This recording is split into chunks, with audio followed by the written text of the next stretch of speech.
আসসালামু আলাইকুম। দক্ষিণ কোরিয়ার দেজন শহর থেকে বলছি। আজকে শুক্রবার জুমার নামাজের পরে পোস্ট অফিসে আসলাম। তো এখানে আসলে দেখলাম যে বসন্তকাল উপলক্ষে খুবই সুন্দর কিছু ডেকোরেশন করা হয়েছে, অনেক ফুল গাছ রয়েছে। তো ভাবলাম যে সুন্দর জায়গাটায় দাঁড়িয়ে আজকে ভিডিওটা করি। এইভাবে ঘুরে ঘুরে ভিডিও করা বা সেলফি ক্যামেরায় ভিডিও করা সম্ভবত এটাই প্রথম ব্লগ বাইরে।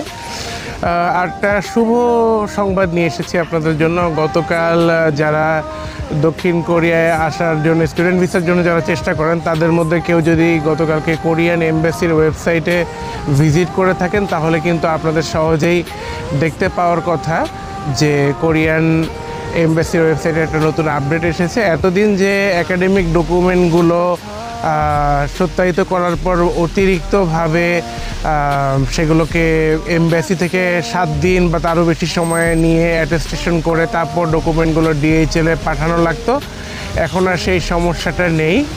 এখন চাইলেই আপনারা সবাই সাউথ কোরিয়াতে ডকুমেন্ট এমবাসি অ্যাটেস্টেশন ছাড়াই পাঠাতে পারবেন, এবং এই ব্যাপারে স্পষ্ট নির্দেশনা গতকালকে কোরিয়ান এমবাসির ওয়েবসাইটে দেওয়া হয়েছে।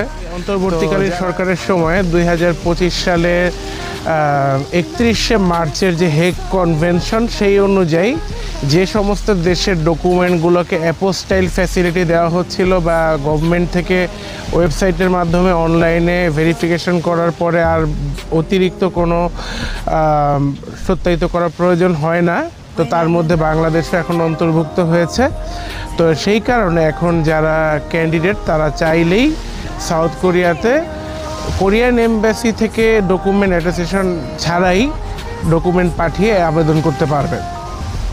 অলরেডি আপনারা যদি কোরিয়ান এমবাসির ওয়েবসাইটটা চেক করেন, বাংলাদেশে যে কোরিয়ান এমবাসির অফিস আছে তাদের ওয়েবসাইটে অলরেডি এটা পাবলিশ করা হয়েছে, বাংলায় ইংরেজি দুইভাবেই তারা এই গাইডলাইনটা দিয়েছে। তো যারা স্টুডেন্ট ভিসায় কোরিয়া আসতে চান তারা আরও এক ধাপ এগিয়ে গেলেন। এখন আপনাদের বাড়তি সময় আর নষ্ট হবে না। আগে এই জন্য টেনশন নিয়ে অনেক আগে আগে অ্যাপ্লাই করা লাগতো স্টুডেন্ট ভিসার জন্য, কারণ হচ্ছে অ্যাপ্লাই করার পরে দেন ডকুমেন্টগুলো পাঠাতে হতো এবং অনেকটা সময় হাতে নিয়ে সেই জন্য কাজ করা লাগতো। কিন্তু এখন অ্যাটেস্টেশনের ঝামেলা না থাকায় আপনার খুব দ্রুত হচ্ছে ডকুমেন্টগুলো প্রসেস করে রেডি করে জাস্ট অ্যাপোস্টিল ডকুমেন্টগুলো প্রিন্ট আউট নিয়েই বাকি ডকুমেন্টের সাথে ডিএইচএলের মাধ্যমে ইজিলি দক্ষিণ কোরিয়া পাঠাতে পারবেন।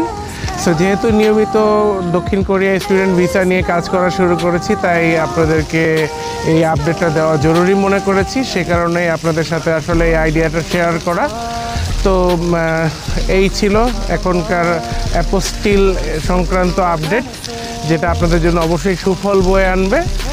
আর আরও বিস্তারিত কিছু নিউজ আসবে, নতুন কিছু বা অপশন তৈরি হয়েছে, অপরচুনিটি তৈরি হয়েছে সেই ব্যাপারে, সেগুলো আমি খুব দ্রুতই বলে দিব। সো এই ভিডিওটা এই পর্যন্তই থাকুক, দেখা হবে পরবর্তী ভিডিওতে। সেই পর্যন্ত সবাই ভালো থাকবেন, সুস্থ থাকবেন। ধন্যবাদ। আসসালামু আলাইকুম।